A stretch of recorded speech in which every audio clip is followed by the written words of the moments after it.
এই সাপের বাইটে কিডনি নষ্ট হয়ে যায়। এই সাপ যেখানে কামড়াবে সেখানে পচে যাবে। এই সাপের এভিএস দিতে হবে 100 মিনিটের মধ্যে।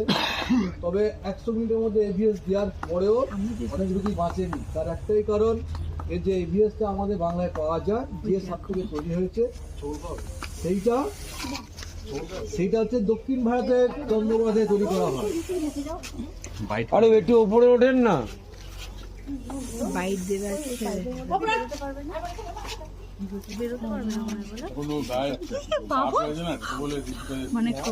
মানে উনি চাইছে যাতে একটা ইয়ে মারে,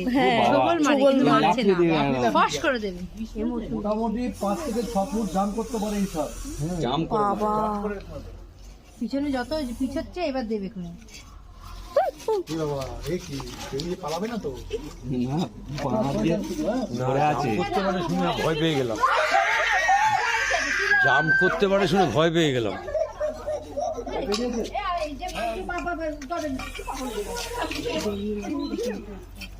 না না, ওনারা ধরে ফেলবে। কামড়াচ্ছে না মনে বেজিটা মনে কিছু একটা করেছে ওকে।